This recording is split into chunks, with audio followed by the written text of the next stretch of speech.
The road to PyeongChang continues at the 1928 and 1948 Winter Olympic venue, Moritz in Switzerland. As we head into 2018's Winter Games in just a month, we have our penultimate World Cup bobsled race weekend. Hello everybody, Martin Haven and John Morgan trackside at the most historic venue on the planet with a thrilling race on our hands. Yeah, Team Chris Spring, the Canadians didn't have a very good start, 13th, but they've been shuffling their teams up, but Chris Spring found unbelievable speed on the bottom part of the track, and Springer has got himself in a bronze medal position. A couple teams chasing him though, and he's right behind Francisco Friedrich of Germany. He's 1300s behind him. Friedrich had a better start. Friedrich flew down the track. Friedrich's teammate Nico Walter, who won the race yesterday, he was in third but disqualified for underweight sled. That's another story. Yesterday the Germans won 1-2-3. They won't today, but Johannes Lock, their team, they're leading the World Cup. They've won twice so far this season. He medaled yesterday, and on this track he shows why he's the World Cup leader. He posted the best start, the best speeds, came down with one of the multiple track records. His father, mother, family and friends are on hand, and Martin, it's a close race with some characters we don't usually see at top of the leaderboard. Yeah, Chris Spring third, Cody Bascu fourth, 100th apart. Lloyd Kostegg 100th back, Benny Meyer in the hunt. Down to Rudy Rinaldi, he might take a medal here as well. He's only a 10th out of the silver, but it looks as though victory will be decided between the two German sleds. As you said, at the end of the first heat, almost the end of the first heat, it was Germany 1-2-3, but Nico Walter's sled 3 kilos light. Minimum weight for the sled is 210. His was 3 kilos under that, and that's a big mistake by whoever was responsible for setting up the weight balance in the sled. So he will take no further part of proceedings, and unfortunately it means Kevin Kuska's last World Cup race ends not the way he wanted. Air temperature at the top -3, a little bit of a breeze picking up, ice -8. Now that's at the start in the sunshine. Down in the forest, still -20. The forest is down in the freezer. Yeah, the ice is still -20. It is fast and glassy today. It is the quickest the track's been all week. There's Cody Bascu just out of the medal positions, but we're going to have a fantastic battle on our hands. The fastest 20 sleds from the first heat go through into the second to decide the medals as ever. And Clemens Bracher, who was the first sled on the ice, is the first sled on the ice again. He just had enough to squeeze into the draw ahead of Ivo de Bruin and Simone Bertazzo as we go 20 down to 1. The leader always the last to go. Both runs count, so it's the total time for the sled to do 2 trips down this 1,722-metre track at over 1,750 metres of altitude. Historic, fast, near silent, and just jaw-droppingly gorgeous. Moritz has got it all. Well, it's the history of our sports, where the sport was born and raised, and it's appropriate that we have a Swiss team starting off. Clemens Bracher of Switzerland, first to go in the first heat, first to go in the second. Got into this by the skin of his teeth after a good first trip down. 0.06 of a second slower than Ivo de Bruin, who'll be next on the ice. So the challenge for him is to try and pick up more speed. 5:09 in this run. Well, you know, he had a start time similar to that in the first. But half a kilometre an hour quicker. The track gets quicker and quicker all day long, so his run will be faster than his first unless he makes some fairly major errors. Well, Martin, he had the first guy down in the first heat, first guy down in the second heat. First guy down in the first heat, though, is a real disadvantage. This should be a better heat for Bracher, and he should put himself in the leader's box for a couple sleds. Ooh, very skiddy again into Horseshoe. This is Telephone, Shamrock, Devil's Dyke. These curves I'm talking about, they were named over 100 years ago. Half a kilometre now slower in the trees than he was on the first run, but off a faster start. The start area in the sunshine getting a little slicker. Drifts against the wall and 146.6 not great speed. Yeah, that's only 91.1 miles an hour. Well, that's not the speed we've seen. We've seen 92 plus by 6 sleds. How much faster is the track? I'll tell you. 105.13 for Bracher in the first heat, 104.80. 3,300ths And off a slightly faster start, but with mistakes. This is the wall to snake. Ooh. Every discipline, women's skeleton, men's skeleton, two-man bob, four-man bob, all had problems up there. And then here into the horseshoe, the most famous curve in the world. He's got a skid on the wrong side of the wall, and here in the super speedway part of the track, not bad. But Clemens Bracker was at a breakout season, winning a gold in Winterberg in a two-man race. Not a very good result today. Ivo de Bruin, fourth start draw. It was always going to be a tough ask for the Dutch to make the field, but they have brand new Valna sled that Wim Normans, the head of federation, has provided for them. Now, they started 5:10, and if they're anything like Bracker, that should be well down into single digits. Well, they don't want to over-push. Get down. It's a quicker start. Distance, ooh, that looks a saddle like a hard hit. 5:05, that's excellent. Start velocity in the left, 57 flat. Keep your eyes on the velocity. The start time is one thing, the velocity speed's another. We saw that the tall figure of Bror van der Zijde at 3 struggled to get in immediately and just sank ever so slowly down into the sled. Ivo de Bruin had a very bad start number in the two-man, number 1. Here he had 4 in the four-man. And he drove lines that we thought were good. Yep, and the Valna sled should have good speed down the track. Nice high line. Pulling away. 1300s up, 107.5. Great speed, same as he had in the first heat, and that's half a kilometre an hour and more quicker than Bracker, so the gap opens up again. Boy, 1400, so lost 100. Down here, he's going to need 146.8 or 9. 47, 46.4, slower than the first heat. Going to come back to single digits. So he should still hold his position. 10. He does. Okay, so, and the Dutch, Tom Delhunty sort of says it all. Yep. One of the better finishes of the year for Ivo de Bruin. Yeah, Ivo's best four-man race, 17th in Whistler. They're happy just to qualify. I mean, Team Holland Casino, they're here with 25 people. All those people took bobsled rides yesterday. Yeah. They're hooked on the sport, like you said in the first run. Absolute addicts now, yeah. And the problem with a trip down here is you want to go straight back and do it again. And Ivo de Bruin's wife, Christina, for the Canadian team, qualified yesterday for as the Canadian number 3 sled. So good weekend for the de Bruin team. Good exit, heads all behind each other.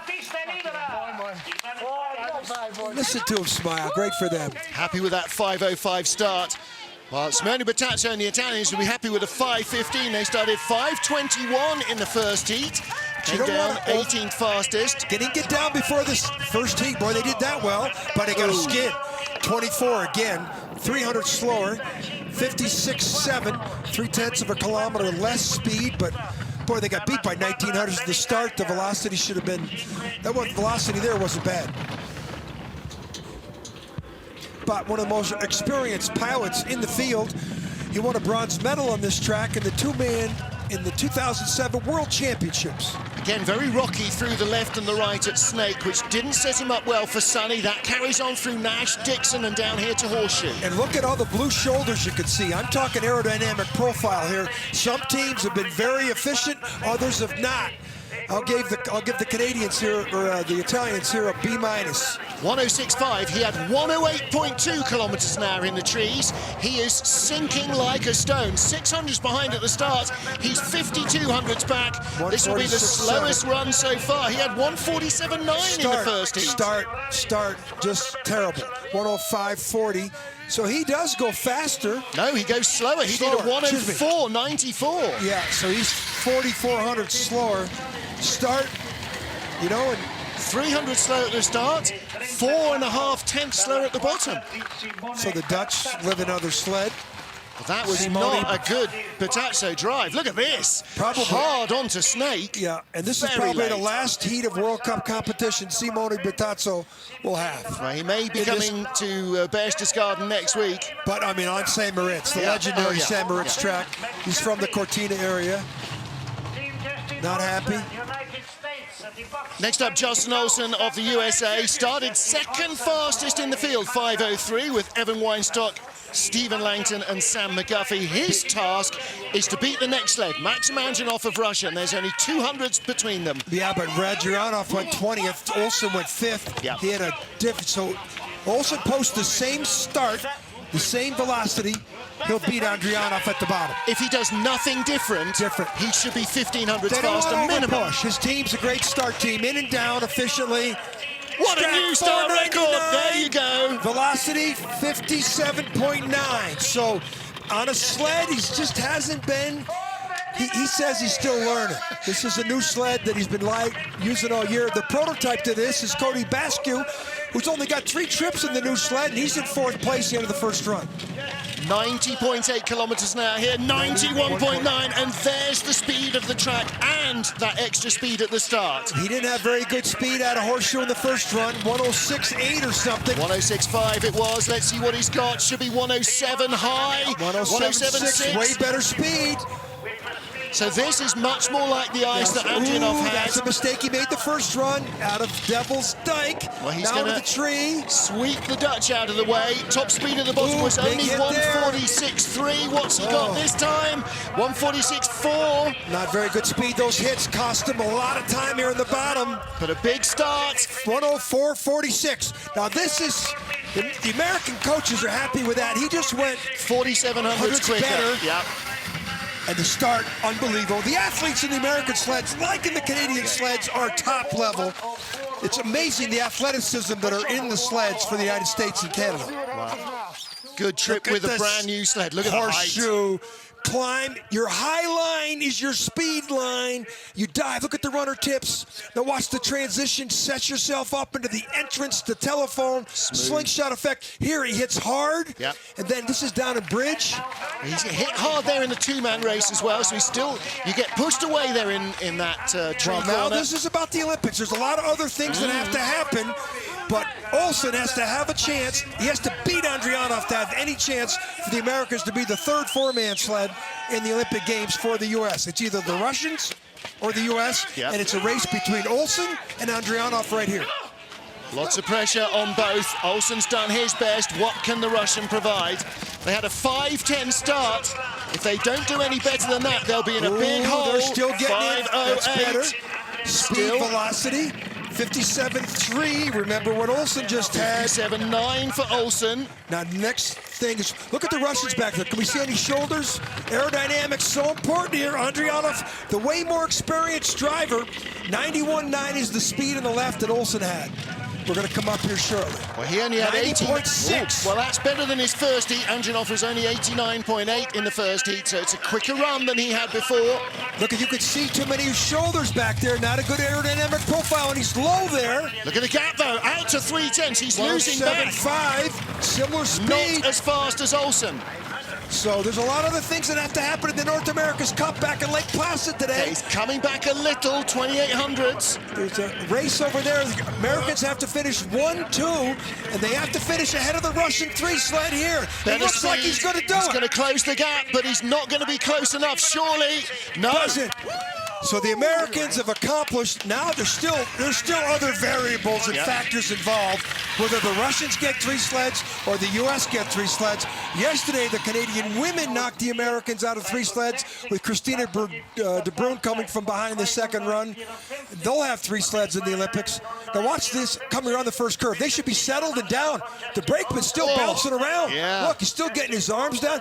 You can't do that up there. You want to be in and settled. Now, that's a replacement brakeman. He didn't go in the first heat. It was Mikhail Mordasov, and that is Rusyan Samitov in the second run. So he was in at the last moment. Justin Olsen leads from Maxim Andrianov. 5 down, 15 to go.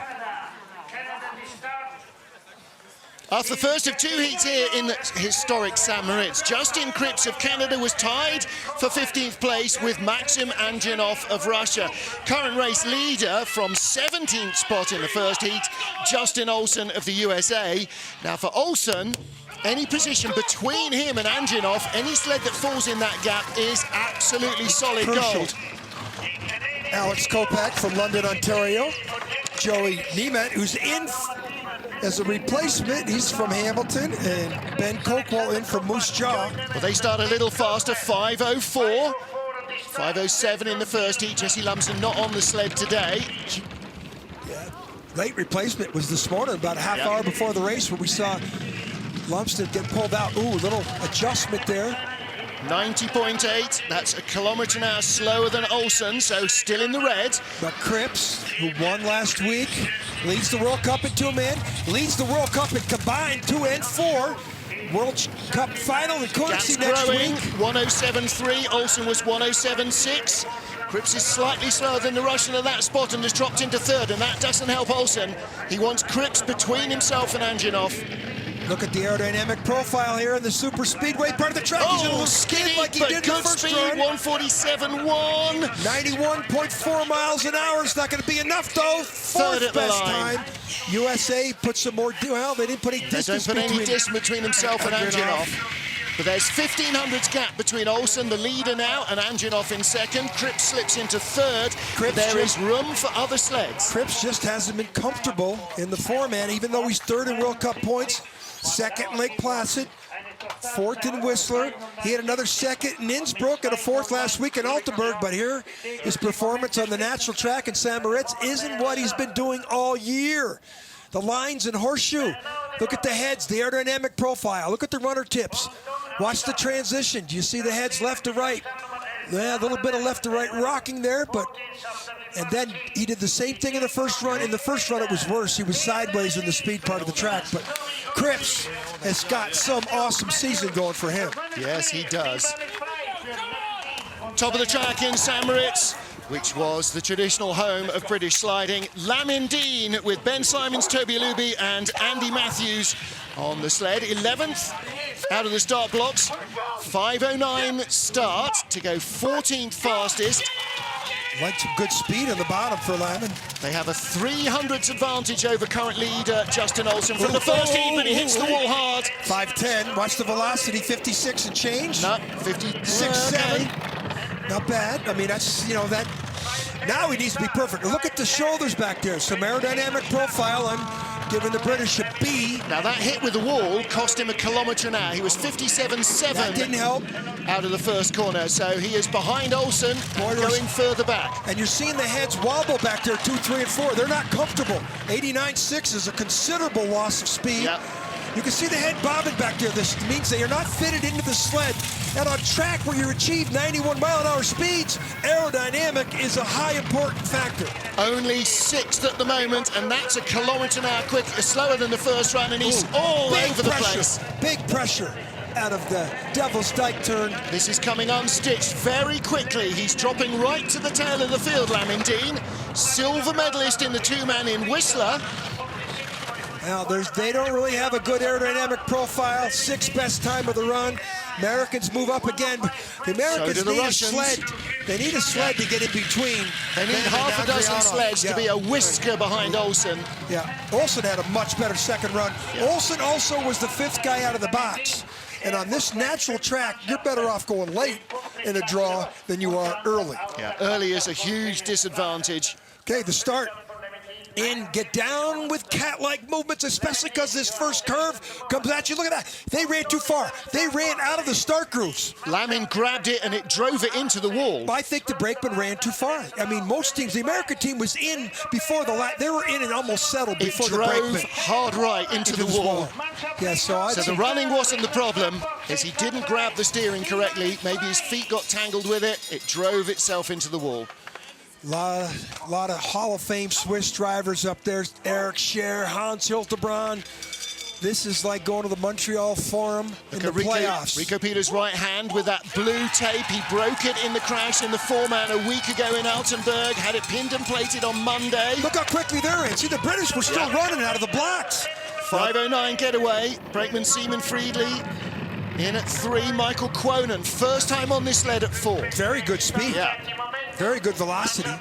Look at this. Okay, let's give him an aerodynamic test. I think we can. The next straightaway here, we'll take a look, but I think they're better than the British. Ooh, again, Rocky and Snake. The heads, yeah. You know, they got a new brakeman in there from last week's crash.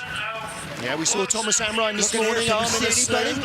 I still see some shoulders in there. They should be lower. And we'll see sleds coming up here where you'll see a perfect aerodynamic profile.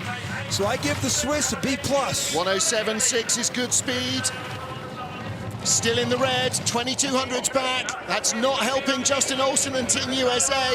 He needs to close more. Now, Rico should have good speed at the bottom, had 147.6. 16, he's coming, 147.7. This could put exactly what the Americans want. It's going to be close. Second place by 700. Yes, that's what the Americans wanted. It was getting a sled in between them and the Russians, and Rico Peter just dialed it up for him. Yep.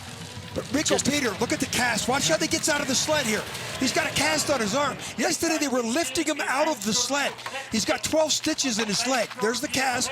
Got a pin inserted. He can't put he's put more pressure on it today than yesterday. Yeah, it was very ginger getting out of the sled yesterday. Look at his right hand. Look at his right hand. He's pushing with his palm. Like Brad Hall last year when he had all those tendons, pushing with the ball of his hand. Yeah, red badge of courage for this Swiss pilot, but he had to come and compete. There was questions whether or not he would even compete this week.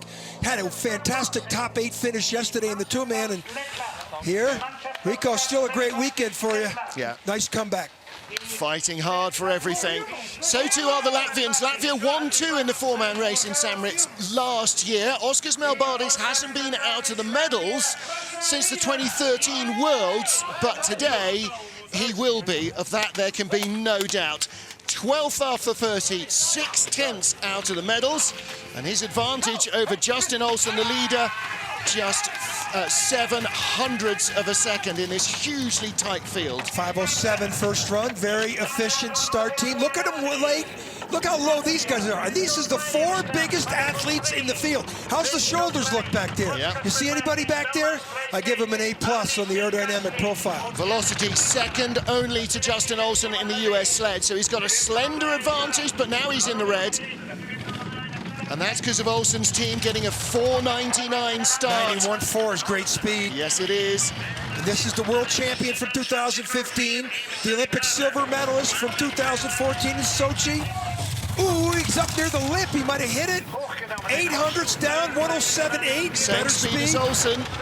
That's quicker than he was in the first heat, though. Ooh, pressure, losing back, 600s. Now we're going to have something right to the 100th of a second. Now, Olsen was only 146.4 at the bottom there, 147.6. It's going to be very close. Could be a tie, maybe our first tie of the day. Is he going to take the lead from Olsen? No, he does. It's okay, the Americans had a good run, and this losing to Melbardis, who's wounded. He's not the same athlete. Back surgery in 16. The 4 biggest guys in the sled are in this right here, this Latvian combo. And look how tenderly Melbardis will get out of the sled. Yep. That back surgery, he's still 80% at 245 pounds. And watch the line. Does he hit the lip? Yep, Put right up against the there. woodwork. No. Takes ice off the top there, look. Well, bounce off and slingshot yourself down to the bottom of the second fastest track on the planet. Lucas Sanders Prus is his coach. Sanders sort of wears the run on his face. Yeah. There's Oskars Melbardis. Well, there is the Russian Paralympic cross-country team here training and supporting their teammates, their compatriots. Alexei Stulnev, 11th after the first heat, 7 whole hundredths of a second ahead of Oskars Melbardis. This is one of the bigger gaps in the 3 to 20 part of the field. Now, Stulnev also needs a good run here. He can't afford to drop behind Olsen and deny his own teammates some points. He had 6th in Innsbruck. He's at a 21st. He's at a 20th. He's at a 19th. Had a great result yesterday. He was 5th, 57th, 5th with a deficient, a 22nd best start. Look at the aerodynamics in the back. The brake, when you see too much of them, I'll give them a B-. He came 22nd on the ice yesterday, and that's what got him into the race. If he'd been in the top 3 starters, he'd never have been there. 91.1, good speed. Again, you see a lot of shoulders back there. Quicker than the first run. Next clock, he had 107.6 in the first heat. Late there, 107.9's excellent. He was late off telephone, but here he comes. He took the deficient start. and turn it into a positive. Third place on the split. At the moment, this is good for Olsen, but the Russian sled will be quicker down the straight. 147 mid, yes. 10th. Okay, now this is going to be very close. Will he be second at the line? He needs to be in front of Olsen. No, he's not. So Olsen puts now has another guy in front of him. And it's a Russian sled. So there's now two between him and Antonov. It's more of a Russia 3 sled versus the US 3 sled. I know, but the irony, it's a Russian sled taking points off his teammate. And of course, Olsen is now closing a little on Stulnev in the point standings as well. So it's a massive battle. We talked about it all the way through the weekend. The crossover, the slingshot effect from horseshoe onto telephone, and he hangs it there. A little late. Look at the way the articulation. When you see the split in the sled like that, that means the articulation is maxed out. You saw the head slap. That was a late exit transition on the speed part of a track. So Andrianov has dropped behind, Stulnev has dropped behind, Oskars Melbardis leads from Justin Olsen with Alexei Stulnev third. 10 down, 10 to go here in St. Moritz. Well, there are so many imponderables going on. Down on the right-hand side there, you can see the St. Moritz Stadium. Now, that's owned by Ralph Sachs, the son of Gunter Sachs, after whom one of the corners here is named, the man who built the start for the Bobsleigh Club, the Dracula Club. And John, back in the 28 and 48 games, that was part of the ice skating, speed oval, ice hockey. That was hockey. Yeah. Figure skating is up above us here in the comb. But this history and tradition, you can't walk any place around this place without seeing pictures from the 28, 48 Olympic Games. Look at this setting.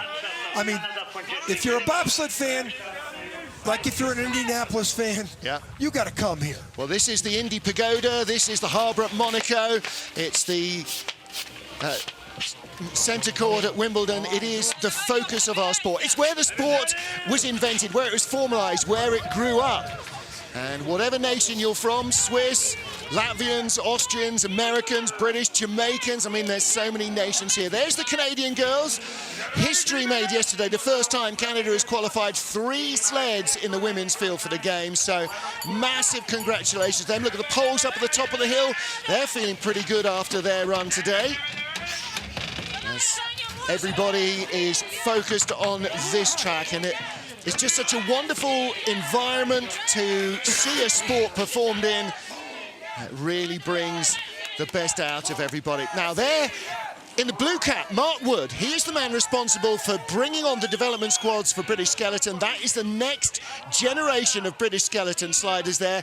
Woody's Wonders. Well, they've won with Amy Williams gold in the skeleton, with Lizzie Yandel gold in the skeleton, and so many more medals since. And that's the new generation. They're here for 2 weeks sliding in St. Moritz. Oh dear, what a tough time they're going to have. Could it be any better? Huge crowds on the sunny outlook of the Gunter Sachs Lodge in historic St. Moritz. 10 sleds to go in the 4-man competition. Martin Haven and John Morgan watching the action as Alexander Kazyanov tries to hold on to a top 10 finish. The Russian, the remaining Russian in the field now. It's Justin Olsen in second, Oskars Melbardis who leads. He's going to give up a little time at the start, but this is one of the best eyes and hands drivers on the circuit. 507, better start, velocity close to 57, 57.5, excellent velocity. Martin, in NASCAR, we call Darlington the track too tough to tame, where we were last week in Altenburg. This is a super speedway like Daytona or Talladega. Everything is about aerodynamics and speed. And when you're achieving 91, 92 miles an hour, every 100th of a second counts. He's in the red behind leader Melbardis, only with the same velocity as he had in the first heat, and that's not as quick as the Latvian. But this is where he makes his money, down here. 107.2 is not very good speed, though. He had 107.7 in the first heat when the track was not as quick. The Latvians had 107.8. Little there, losing more time. He could lose 1300s. He's going to drop 3 spots at the moment. He needs to be clean here. 147.1 on the first trip down, 146.6. Not very good. Maybe the Russians had runners for colder ice. Where is he at the 8th best Wow! time. Drops like a stone. No, this is a super speedway like Whistler. This guy won the competition in Whistler. Doesn't get the great starts, but on a high-speed competition tracks, he's usually right there. Not today. Nearly 1 mile an hour slower on the bottom straight than his teammate Maxim Anjanov, and he drops to 6th. High, he gets up there like Mel Bardis. Yeah. And the dive, look at those spectacular pictures. Oh, you can just look at this, look at the heads. And watch the runner tip. See, now he takes that little slight pressure. Now, did he get a clean exit or did he bump the take on a No, little? that looks great. I mean, the transition looked great. I think your analysis about runners might be correct. Just seemed to sag down the speed stakes. Brad Hall of Great Britain, 9th place after the first heat. His advantage over current leader Oskars Melbardis, a 10th of a second, with Nick Gleeson, Joel Fearon, Greg Cackett in the sled. Second best start in the first run from this British quartet, 5:03. They should improve. Start record is 4:99, 5 flat, 100th off the start. Into the sled. Boy, this is this athlete here is coming. Look at the shoulders back there, though. So there's a B-, might even be a C. You shouldn't see that. The number 2 guy, you shouldn't see him at all. 90.3 kilometers an hour out of Sunny on the first trip. What's he got this time? Let's see it. Hey, hello out to Bruce Tasker, a British athlete, no longer competing the rest of the year. Bruce, we're all thinking about you here. Make a big speedy comeback. 1200 up. 107.2 is decent speed. The Latvians, 107.8, so the gap comes down. It's going to be very close. This is another one too close to call. Going to have that big speed on the bottom. Well, you know what Justin Olsen, the Americans, are thinking? Just behind us, please. 146. 300ths of a second. This could be very close. Right to the 100. Little Rocky in the final corner. 200s behind. So he's 100 in front of Justin Olsen, 200s behind Oskars Melbardis, but that is a top 10 finish guaranteed. He's a 7/10 of a mile an hour down in the speed part of the track. I'm saying the British got to go to the film. Number 2 guy's up too high. Yep, they need to get in the wind tunnel and Still adjust great that seating position. The British are coming. The British are coming. They've got some great athletes in the program. They've won medals this year for the first time ever for Brad Hall and Lamondine. This transition here out of telephone, a little rough. Bronze in Park City, and that's only his 3rd top 10 finish of the year. 8 sleds to go. Latvia lead. Latvia will lead at the end of this run. Here's last year's winner in 4-man on this track, Oskars Kibermanis. From 4700s behind, he's not going to win it this year. Best starts in the competition yesterday. And this is the only driver who won medals at both the 2- and the 4-man pre-Olympic test in PyeongChang last year. I think he's got a good chance of doing both again. This result here would be pretty important. 5:02. They've improved at the start. 58 flat is excellent. How's the aerodynamics right here? A+. Perfect. Yeah. That's the best velocity we've seen from any sled so far in this second heat out of that first corner. Skid. A lot of skids out of that wall. Tricky snake 1 and 2 and a Sunny. His historical names on the track. Here comes Nash and Dixon, named after the '64 Olympic Games gold medalists for Great Britain, who are members of the St. Moritz Bobsleigh Club. Telephone. 107.4 last trip, 108.1. He was only 7th on the ice in the first heat, 8th on the ice, so he's got better, faster ice. A couple taps though, 108.1, 2300s. He's going to be the leader, but he wants to move up. Speed at the bottom, 147.5 in the first heat. This is last year's winner, 147.9. He's going to hold the lead. 91.9 miles an hour in a sled with no shock system. That's fast. Yep. They go a little quicker in Whistler, not much, but Whistler's the artificially cooled track. Shakes his head, a couple of mistakes crept in there, could have been better. He takes a near 3/10 of a lead advantage over teammate Oskars Melbardis. One of my favorites at the Olympics. He could do medal in both. Watch up top here, this didn't help. That little tap there, that's up in the entrance to Nash Dixon here. You can just tell it's late. Anytime you see the split in that cowling, the articulation becomes a little maxed, and so I think that's a rough transition. First time we've seen the exit of Devil's Dyke, so that's the first man to make that error.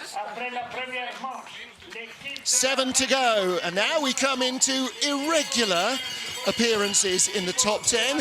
First up, Rudy Rinaldi of Monaco with Boris Van behind him, but Thibaut Desmartins and Steven Borges are making their first World Cup start of the season today in the Monaco four-man sled, or Monac, as it appears to be on one side. So they only did four-man training all week. They skipped the two-man race. He's saving his brakeman, Boris Van. He only competed two-man at the PyeongChang Olympics. 5:11 start, 13th best start. Watch the aerodynamic profile of these guys. You see anybody back there? A+. He has a lot in common with the French sled coming up, Costage. This sled and the French sled are both built by Bruno Mangeon, who won the bronze medal at the Nagano Olympics, with high efficiencies in the speed parts of the track. 1100s behind, but this was some of the fastest speeds we saw. He did come last on the ice. It was as slippery as he could. That's his bad skid there, and he hits the lip. Big height in horseshoe, lands it just there, about 107.6. He was 108 in the first run. 108.7. He's up playing with the big dogs here. He's never had a finish like this in four-man. Top 10 finish would be very nice indeed. Thank you. This is his first four-man race of the season in World Cup. Didn't start in Innsbruck. 47.3, good speed, 91.5 miles an hour. And he's going to go second to Oscar's Kiebermanis. That's his best fit. There's Bruno Mangeon. There's the guy who just builds few sleds, and the sleds fit the athletes like a glove. Top 8 guaranteed. Rudy Rinaldi's best result in four-man in the World Cup. 10th place in Innsbruck last year. Last year, Prince Albert was here celebrating the 30th anniversary of the Monaco Bobsled Federation, and this young man is a bright hope for their future. Yeah, got away from him there into the straightaway to the horseshoe and had to enter in and look at the runner tips. Yeah, held the height long though. That was good, but a little late onto telephone. And then he came over and got on, hit the wall a little bit. Didn't have the speeds he did in the first run, but top 8. What a day for Monaco. And he could rise higher. Benny Meyer in 6th place after the first heat with the Austrian sled. Stefan Lauseger, Marcus Sammer, and Danut Moldovan back on the sled. Didn't race last week in Altenburg. Silver medal here 2 years ago. So he knows how to come down the track fast. Gonna need to improve at the start. 5:08 in the first run. Should be 5:5. Everybody's improving. 6, acceptable. Profile, we'll see at 57.7, excellent. How's the aerodynamic profile? Still see his shoulder back there, but it's pretty good. A-. Wasn't all about the ice, because he came down 16th out of 26 sleds. Who had good ice, but not the very best. Skid out of wall, but boy, we've seen half the field skid out of wall. 190.8. That's not bad at all. That's related to Kiebermanis at the bottom, who outstarted him. Low, surprisingly low line, down to 100. 108 flat, better speed. Well, Kiebermanis had 108.1. Benny had 108.2 in the first heat. Dead heat. 148.2 at the bottom. 148.2 at the bottom was Benny Meyer. He needs that again. Kiebermanis only 147 now, 148.3, even quicker. Now he's going to come from behind. He's in the green and he's going to take the lead of the line. 0.02 of a second. The Austrians like it. There's a bit of a Jawohl there as well. Manfred Mayer on the left, Franz Joseph Hoffman on the right. Mayer, the father of Benny Meyer. Top 6 guaranteed for Benny Meyer. Benny Meyer will marry Canadian skeleton athlete Elizabeth Vachi in March. She got a bronze medal here on Friday in skeleton, second in World Cup points. Well, listen, Benny was 700s out of bronze in the first heat. The game is on. There's Elizabeth. Oh, this is cool. Tense enough. We have 200s covering the top 2 and 5 sleds to come. Everything to play for in Saint-Moritz. For Frenchmen like Costeg in the four-man race. Martin Haven, John Morgan calling the action for the final 5 sleds. And now it's about trying to win a medal, in Coster's case, for the very first time in his World Cup career. 19th best start in the first run, 14. Don't overdo it. Get it 11 or 12 and let your driving skills take over. Now look at the team settling in there. See how they waited to get around the first curve before they made their move? Okay, they're not a very good velocity. How's the aerodynamics? A+. He had unbelievable speeds on the bottom part of the track, like his coach, Bruno Manjean, used to when he'd have deficient starts. Great speeds and a lot of medals in the World Cup, including a World Championships in Cortina in 1999. Well, they got a quicker start and better velocity at the first 2 clocks than they did in the first heat. So this is a quicker run than they had before.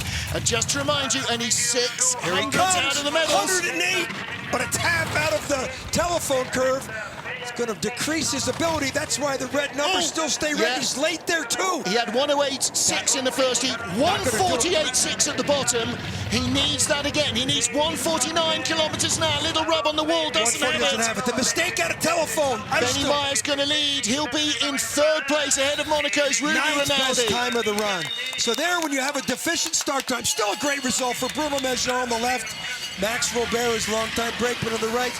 Great result for the French. 7th place in the World Cup. His best result this year was 6th in Whistler, so that's his 2nd best of his career. But the thing is, when you have a deficient start time, you can't make any driving errors on the way down. He did it in the first run, but here in the second run, exit a telephone, got him. Well, now, he may yet finish top 6 because we've still got 4 sleds to go. Look and see the transition, Yep. see the late there. Off telephone. And then he's late into the next curve. Watch this.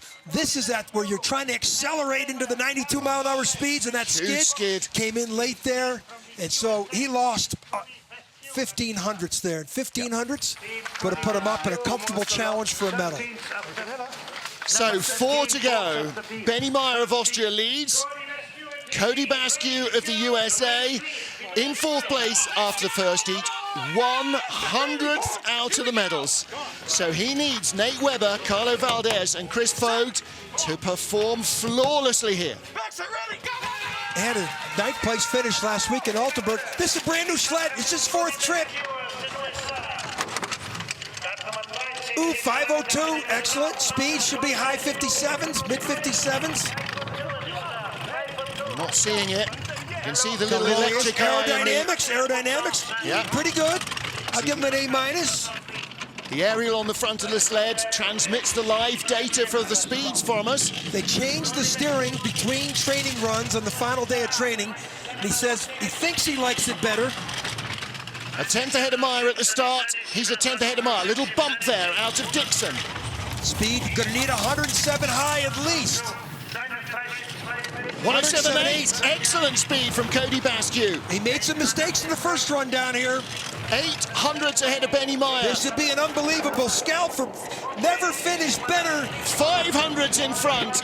Oh, that hurt there. Little tap. He's done that on every run. 146.9. He's going to be in 2nd or 3rd place ahead of Lloyd Costeg of France. But a top 6 result guaranteed in a brand new sled's first outing. Take that. A lot of speed on the bottom part of the track. Two-man, he finished 20th yesterday. I asked him about it. He said, I was slipping and sliding out every curve. It was my driving errors.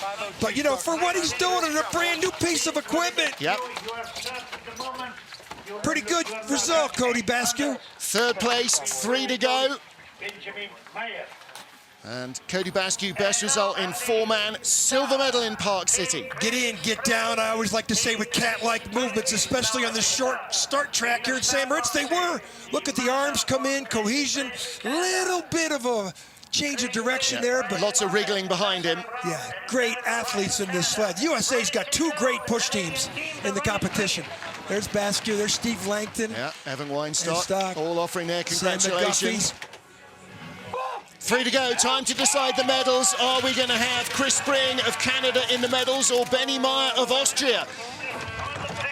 Springer, 28 hundredths off the lead. 505, excellent start. 510 in the first run. 57.4, decent velocity. Aerodynamics, A-. I see a little bit of red back there, maybe close to an A. But Springer, he had speeds on the bottom part of the track with a deficient start time that put himself in this position to challenge for a medal. already up on his first run. 90.5, same velocity on his first heat. Brian Barnett's from Edmonton. Lascelles Brown's the veteran from Calgary. And you got Neville Wright, another Edmonton guy in the back of the sled. 400, Gaps coming down. Excellent great speed. speed. This is what he did in the first run. But he had 108.5 in the first heat. Little slower, 600ths of a second. Should be enough. Speed at the bottom, 148 dead, needs it again. 148.4, even better. He's going to drive himself into the medals. He's got a medal here. Chris Spring of Canada leads by a 1/10 of a second. Cody Basque in 4th place now, guaranteed not to be in the medals. But Benny Meyer in 2nd may yet be. I think the guys like it. Well, Spring loaned his 2-man yesterday to Christine de Bruyne in the women's race, and she used it to qualify a 3rd sled. Good start here. 500's better start, Martin. Has a lot to do with those hundreds. He's ahead at the bottom. He's only 10 hundredths better at the bottom, but the speed. Only one other medal of the season, a bronze in Lake Placid. Look at the smile on his face. Yeah, bronze in Lake Placid. He's guaranteed at least a bronze in St. Moritz, 2 of the most historic tracks in the business. And the Austrians lining up to offer congrats. Well, it was a German 1-2-3 early in the first heat. Nico Walter was disqualified. The sled 3 kilos under the 190 kilo minimum. Couple. So 2 to go, and both German. Might as well be 2 countries. This is a team from Saxony. The guys coming up are from Berchtesgaden. Might as well be 2 countries in Germany, the way those 2 provinces compete with each other. So a race within a race. 497, new start record. 57.7, not the 58 velocity. How's the aerodynamics? A+, as you would expect out of a German sled. So this is the world champion from last year, who was the leader in yesterday's race in the 2-man until the last 150 meters when he got the sled sideways in the super speedway part of the track, finished 2nd behind his teammate Nico Walter, who was disqualified again the first heat today for a sled that was too light. Now this is going to be a new track record because Chris Spring just came down 104.41, and Francesco Friedrich will beat that by some 1500ths maybe. Friedrich has had his leads fall away from him. In fact, he's now 4/10 ahead of Chris Spring. Speed down the bottom for Friedrich, 148.2. 148.2 again, 4/10 in front, so it will be a new track record. 92 miles an hour. Next time you're going 92 in your car, sitting about 3 feet above the ground, just think of these sleds at 92 miles an hour. Solid, said Spring. Absolutely solid from Francesco Friedrich, but is it enough? That's the start time. That's the brakeman here, and they've improved from a 5:06 to a 4:97. John, that's 900ths of a second quicker. Get down, but don't rock the sled around the first curve. No, they didn't do that. And then down here, little tap on the exit of Sonny. Might be his only driving error. That was the same mistake he made in the first heat, but it throws down the gauntlet for this man. Hansi Lochner, the man from Berchtesgaden, where we go next week, led by 1500ths in the first heat. Last man to win for Germany on this track, Max Arndt, 2 seasons ago. And before that, Max Arndt in the 2013 4-man Worlds. The guy that just came down at the bottom, won the World Championships, but tied with this guy for the World Championships to the 100th last year. This is the World Cup leader. Father, mother, cousins, friends. His sponsor who bought the sled is here. Should be a start record. No, 4:99. They started 5:01 in the first heat, so they're making sure there's no dramas out of the first kink. And look at that arrow straight. You see that helmet come up? The guy wasn't comfortable. They're still rolling around back there, but still A- I give him that aerodynamics. That head popping up, still worth 100th Ethan at that slow speed. And 100th of a second, Martin, at the bottom could make the difference between the 2 German sleds. 91.2 is excellent. He had 91.8 in the first heat, though, so the gap comes down to a 1/10. 108 speed, has to have it. 108.4 in the first heat, 108.6, that's excellent. This sled has been flying on the bottom part of most tracks. 2 gold medals already this year. 1:48.3 in the first heat, better than anybody else, and he needs that again. He's still 1,500 in front. That's what Friedrich did yesterday. 1:47.8, it's going to be closer at the line than it needs to be, but Lochner is going to win his fourth race of the season. Well, no track record at the start or the finish, but he takes the gold medal. 4 wins from 7 starts for Johannes Lochner.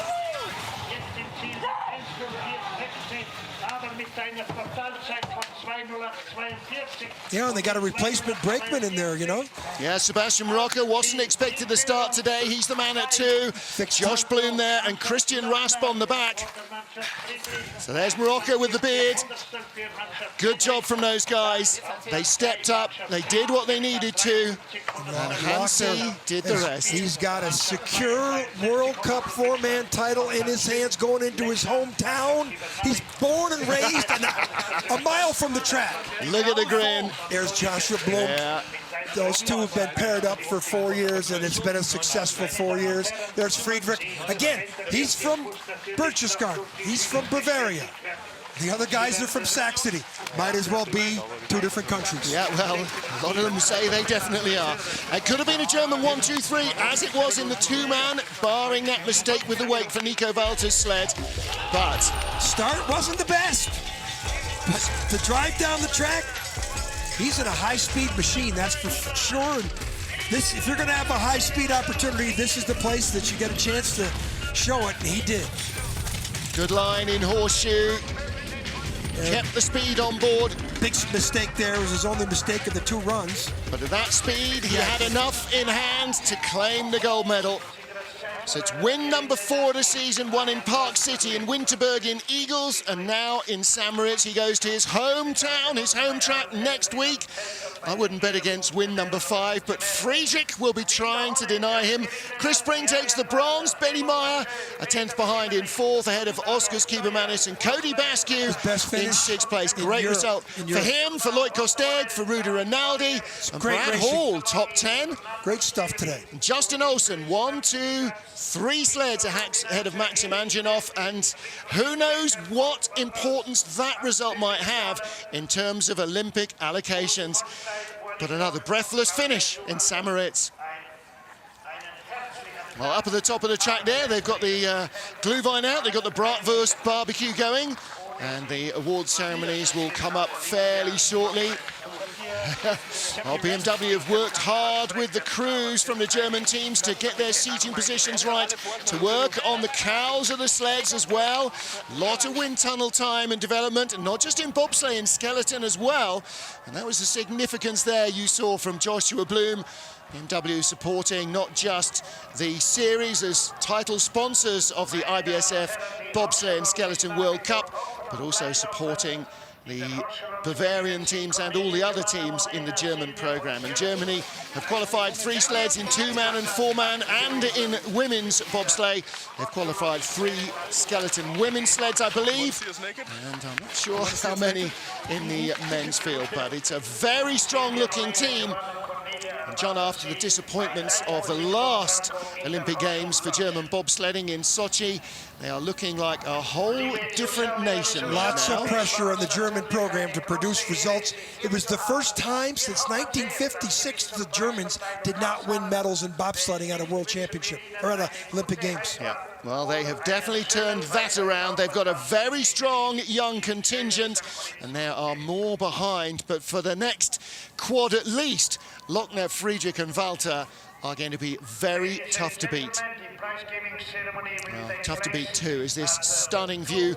Down at the bottom there is Celerina. That's the village to which we slide. Don't quite get into the town itself.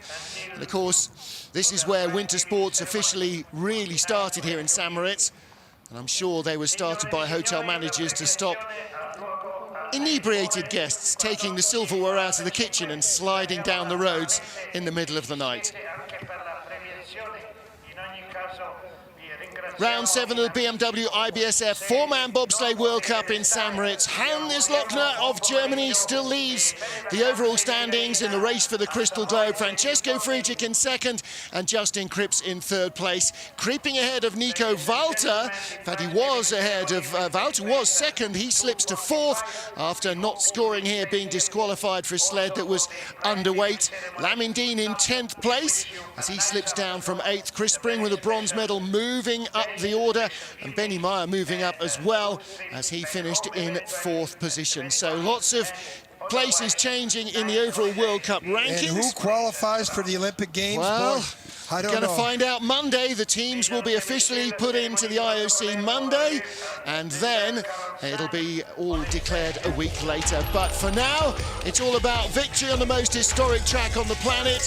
Hannes Lochner led by 1500ths in the first heat and won by 1400ths of a second at the end of 2 trips down bobsledding's founding position.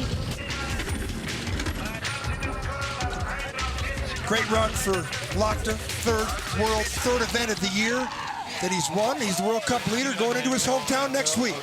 Well, not a German 1-2-3, and that's because of disqualification for Nico Walter, but Germany 1-2, Chris Spring of Canada making it into the bronze medal position after a pair of really good runs. Benny Meyer 4th, last year's winner Oscar Kieberman is 5th, Cody Basque 6th. But Francesco Friedrich and Hannes Lochner, who, don't forget, are the joint world champions in four-man, finished 1st and 2nd here in sunny St. Moritz. And some Mum Cordon Rouge to go with that. The champagne of winter sport thrills. Oh, and Chris Springs getting busy with the fizzy already. You can see him starting to unlock the top of the bottle. And there might be some soggy drivers in a moment or two. Well, that's it from St. Moritz. Our final World Cup weekend, Königssee in Bavaria. Friday, Saturday, Sunday for the last round of the BMW IBSF Bobsleigh and Skeleton World Cup. From John Morgan and the IBSF TV crew, I'm Martin Haven saying thank you for joining us here in St. Moritz. We'll see you in Königssee a week from now. Until then, auf Wiedersehen and goodbye.